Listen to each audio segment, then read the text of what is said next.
peux-tu me parler de ton parcours académique et professionnel jusqu'à ton poste actuel chez CBRE Luxembourg? Donc moi j'ai commencé mes études au sein d'un bachelor en finance au sein d'une école française, donc l'EDEC. J'ai décidé de continuer au sein d'un master en corporate finance. Et en termes d'expérience professionnelle, avant de rejoindre CBRE il y a maintenant un peu plus d'un an, j'ai fait un stage au sein d'un fonds d'investissement immobilier. J'ai travaillé également en banque au sein de la Société Générale à Paris et j'ai commencé ma carrière au sein de Deloitte en corporate finance ici à Luxembourg. Pour ma part, j'ai commencé mes études à l'université de Maastricht en business international, où j'ai complété mon bachelor. Je suis ensuite parti à Rotterdam faire un master en finance investissement à l'université Erasmus. Et ensuite, j'ai commencé ma carrière professionnelle au sein d'une boîte de conseil, Accenture, où j'ai travaillé pendant 2 ans en mission au Luxembourg. Et ensuite, j'ai rejoint CBRE Luxembourg dans la team Valuation il y a maintenant 2 ans. Donc à quoi ressemble une journée type pour toi chez CBRE? Une journée type chez CBRE est assez variée, surtout avec notre rôle de Valuation Consultant. On doit d'un côté être assez analytique, on travaille principalement sur des Excel, dans des calculs, mais d'un autre côté on a également une partie un peu plus commerciale, où on va à la rencontre des clients, on procède à des visites de biens, et c'est assez varié parce qu'on fait tout type d'actifs, et donc pas uniquement du bureau ou du retail, mais c'est plus large que ce que certains départements pourraient avoir l'habitude de faire également. Gauthier a pas mal répondu. Maintenant, c'est vrai que nos journées ne se ressemblent pas vraiment. On peut parfois passer plusieurs jours au bureau d'affilée à travailler sur les dossiers, comme d'autres semaines, passer beaucoup de temps en visite ou à expliquer nos dossiers aux clients. Donc je pense que nos journées ne se ressemblent pas vraiment. Quel type de bien immobilier values-tu le plus souvent? Alors pour ma part, je dirais que historiquement l'équipe évaluait beaucoup de bureaux. Maintenant, depuis que je suis arrivé, c'est pas si vrai que ça. On a beaucoup d'évaluations différentes, soit des bureaux, du résidentiel, beaucoup de projets de développement aussi, je pense, depuis quelques mois. Donc on évalue des biens de tout type. C'est vrai que c'est difficile de dire quel bien on évalue le plus souvent, quel type de bien, vu que c'est de plus en plus large également. Je pense qu'on a quand même une prédominance sur le bureau, mais on voit également qu'on a une offre assez diversifiée, dans le sens où on fait aussi du semi-industriel, on fait aussi du monde des terrains, donc des projets de développement, un peu de résidentiel, on a des portefeuilles aussi de biens principalement résidentiels. On fait quand même pas mal de retail également, du shopping center aussi, et puis donc comme je le disais, une prédominance bureau, et comme Dorian le disait également. Comment collabores-tu avec les autres départements de CBRE?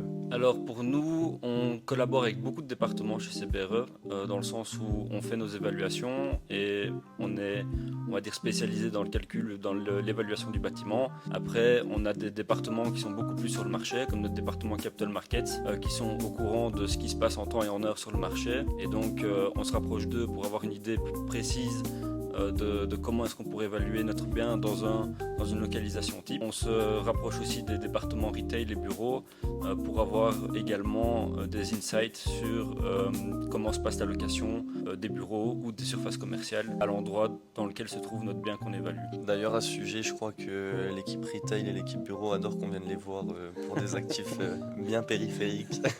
Comment perçois-tu l'évolution du marché des bureaux au Luxembourg ces dernières années? Ça, c'est une bonne question. Je pense qu'historiquement, que ce soit même le marché résidentiel, ont été des marchés à Luxembourg qui ont toujours été bullish et où les banques même ont parfois pris plus de risques que nécessaire, étant donné que le marché était toujours à la hausse et on ne se souciait pas forcément d'un marché qui pouvait se porter un peu plus mal.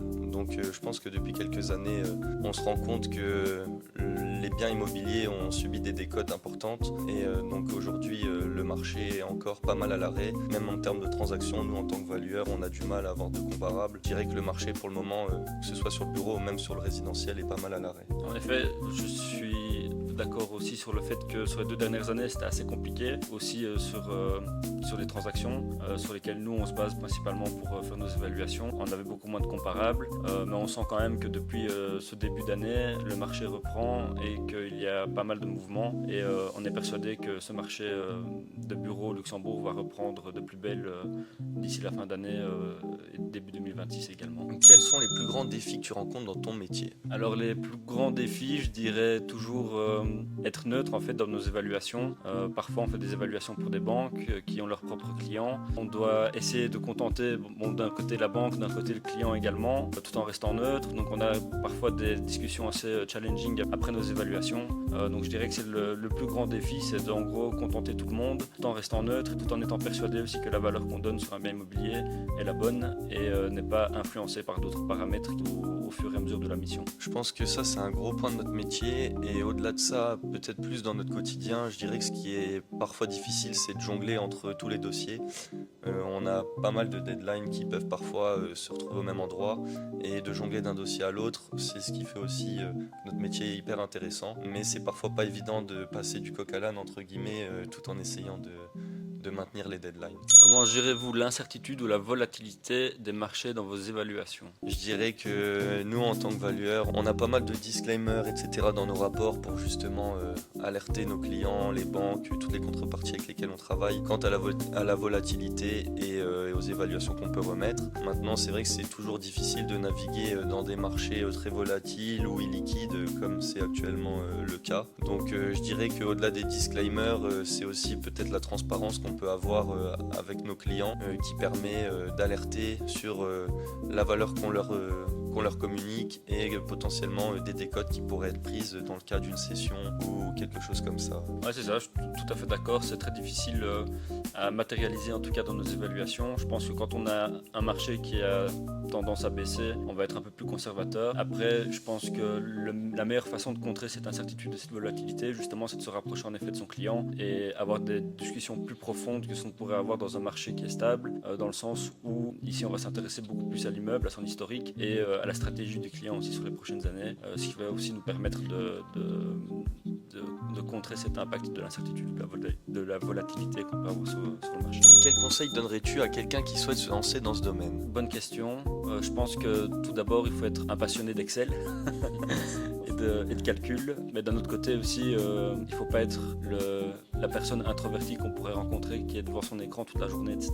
Parce que comme on le disait, il y a beaucoup de contacts avec les clients. Il y a quand même pas mal de visites également ou tout simplement de relationnel à faire avec ses clients, de démarchage aussi un petit peu. Donc je pense que le conseil que je donnerais, c'est d'avoir ce côté ou ce profil analytique tout en ayant aussi ce côté relationnel et commercial qui est aussi important dans notre métier. Tout à fait d'accord. Je dirais que voilà, on passe beaucoup de temps derrière nos ordinateurs à essayer de déterminer les valeurs de chacun des actifs, mais c'est vrai qu'au-delà de la relation commerciale qu'on peut avoir, parfois c'est aussi pas mal challenging de présenter des valeurs. On peut même parfois avoir différentes contreparties dans un seul et même rendez-vous, et donc là les intérêts sont pas forcément les mêmes, la valeur que chacun souhaite atteindre n'est pas forcément la même, et donc nous, quand on se retrouve parfois seul face à plusieurs personnes à devoir défendre notre travail, il faut parfois savoir tenir tête et être sûr et certain de ce qu'on a fait. Donc je dirais que voilà, c'est avoir un bon mix, c'est important si demain quelqu'un souhaite se lancer dans ce domaine. Et avoir les nerfs solides. Ouais.